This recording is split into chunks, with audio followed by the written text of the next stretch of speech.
If bringing desire into focus feels good to you, that means you are somewhere in the vibrational range of your desire. If bringing desire into focus feels uncomfortable to you, that means you've identified what you want, but you're nowhere near it in belief. Because when you want something you don't believe, and we say, you like bringing desire into focus, the answer has to be no. I felt better before I knew I wanted that thing I don't believe I can have. But when I believe I can have that situation, that experience, that relationship, that life experience, when I believe I can have it, that's why your little ones are happier than you are. They still believe. You haven't convinced them yet that life sucks. You say things to them like, oh, you'll get it in time. Later on, you'll understand. But we want to restore you to your pre-birth and shortly after birth understanding that you can have whatever it is that your life helps you to define that you want. You can have it. You can be it. You can do it. You can experience it. Law of attraction will bring it to you. But you have to be a vibrational match to what you want. You cannot be a vibrational match to its opposite. So if your belief is one of doubt, you are a vibrational match to the opposite of what you want. Don't you find that fascinating? My belief does not match my desire. Now, when you think about it from the standpoint of what you've been hearing from us for a while, my belief simply does not match my desire. Doesn't that sound silly to you? My belief doesn't match my desire. Well, why not?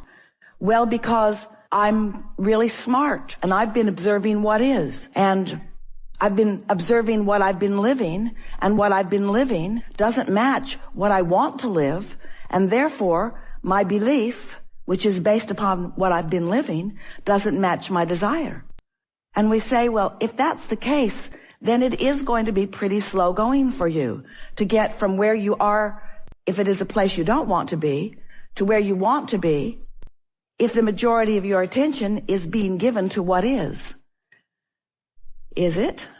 Do you give the majority of your attention to what is? Do you? You do, don't you? You know you do. You know you do, because you are so good at observing. Your observation, your acknowledgement of reality, the reality that exists. And most humans would say anyone who's wise would give their attention to reality. We don't want to be delusional. We don't want to not face reality. So haven't we learned right from those who have taught us? Shouldn't we face reality? And we say, by all means, if you like it, by all means, if the reality is such that you want to perpetuate more of it, if there are things that you are observing that are not matching what you desire, and you continue to observe them, then you're continuing to let your observation of unwanted things train your vibrational frequency, because a belief is only a thought that you keep thinking. A thought is only a point of focus. So if you continue to observe what is and comment on what is, then you're practicing a vibration of what is and establishing a pattern. We call it your grid or your point of attraction. It's that basis of who you are, like the framework of a building that will fill in with the details. So if you're focusing upon what is primarily, and what is pretty good, then your point of attraction is pretty good, and you continue to attract more that is pretty good. But if you're focusing upon something really unwanted, and it's easy to do because you live in a world where there are experts who will scour your planet for unwanted things. Groups of them with cameras. And then they dramatize them with music.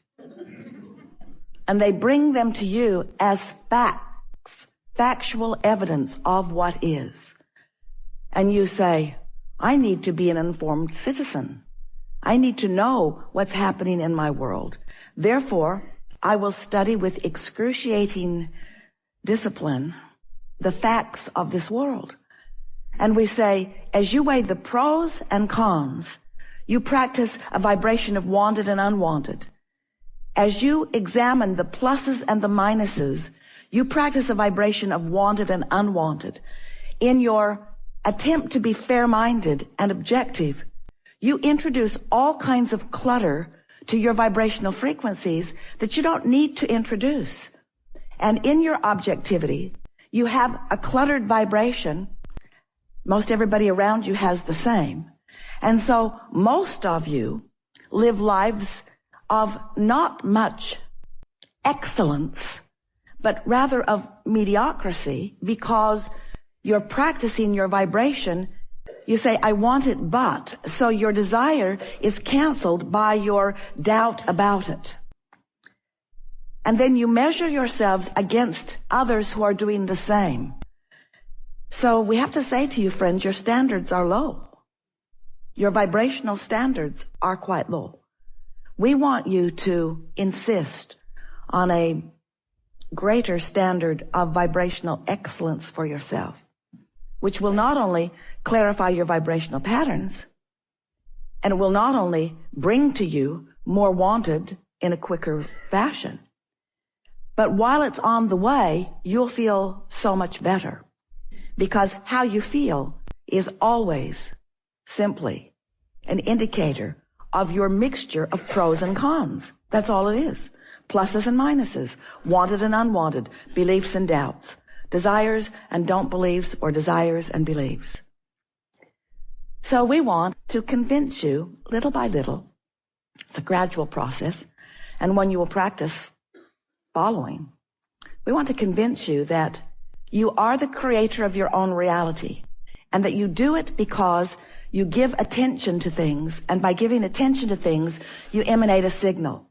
And the more you give attention to something, and the more you emanate that signal, the easier it is to emanate that signal. Because law of attraction makes whatever you've got going on easy to continue.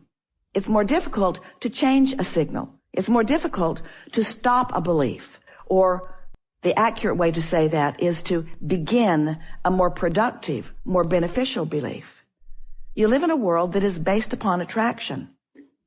There is no exclusion in this universe in which we are all focused, which means there's no such thing as no. You can't look at unwanted and push it away, because when you look at unwanted, you call it to you. Because when you look at unwanted, you offer a vibration about unwanted. And when you offer a vibration about unwanted, it's introduced into your point of attraction. And anything that's introduced into your point of attraction is a player in what you allow to come to you or what you disallow to come to you. In other words, it's all about what you've got going on vibrationally. So we are really not advocating that you identify things unwanted and say no to them at all. But we also understand that there are plenty of things that you want to say no to, and it's right that you would. We just want you to briefly say no, and then immediately following the no, say yes to something that you prefer. In other words, when you know what you don't want, you also know what you do want. But as humans, you have become oriented to putting more emphasis upon unwanted, because you believe somehow, and it is really difficult for us to understand how you have come to believe something that is so defiant of universal laws. How do you come to believe that you can say no to things and they will go away? Well, it's because you've been living this life of sort of mediocrity where you have been dabbling with creation through action rather than through vibration. You can pick stuff up and move it around, and you can say, no, I don't want it over there. I want it over there. And you can move something from place to place.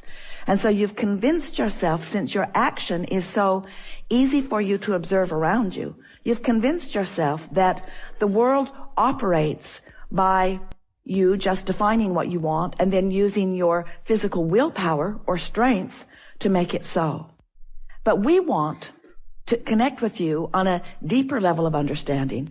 We want you to address your true leverage, We want you to address your leverage of attraction. We want you to accept that you are the creator of your own reality because you offer a vibration that law of attraction is responding to.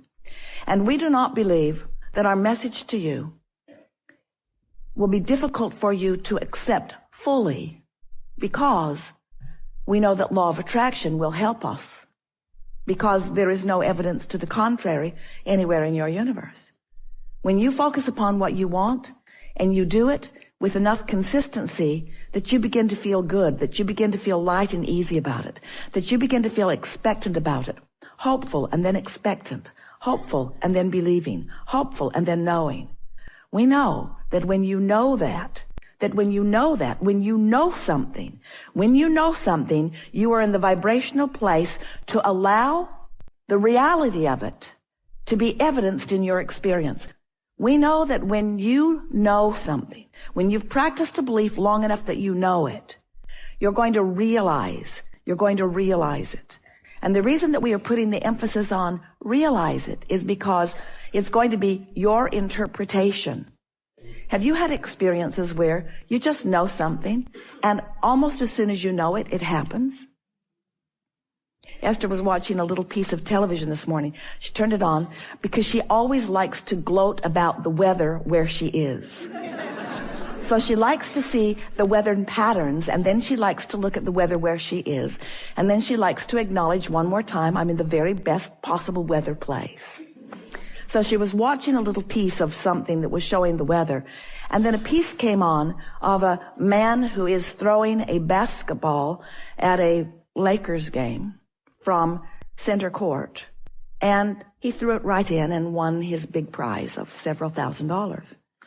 And he said, I told the mascot right before I shot, I know this is going in. Now, he's a basketball coach, so he knows they don't always go in. But he knew that one was going to. You have knowing about things, but you have to practice yourself into the vicinity of knowing.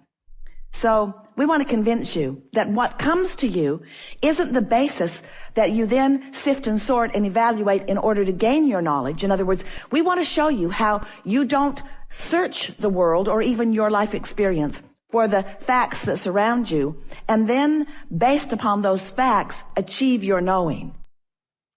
Instead, we want you to understand that you achieve your knowing by finding a vibration of something that you desire and practicing it until it's easier and easier and easier to believe it.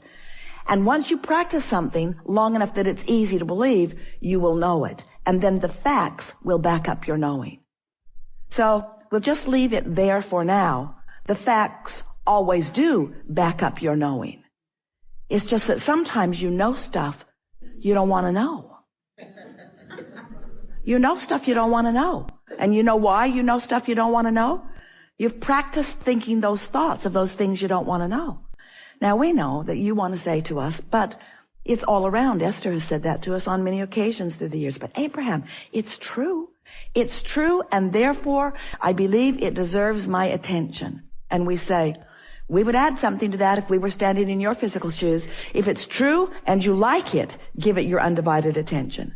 But if it's true and you don't want it, then why practice the vibration of something that someone else has made true by their attention to it? Why practice that reality into your realization? You're sort of kind of getting this, aren't you? You create your own reality, and you do it because you think. But you have control of what you think. But most of you don't really exercise control of what you think because you believe that you owe your attention to it if it's in front of you. We've enjoyed this interaction immensely.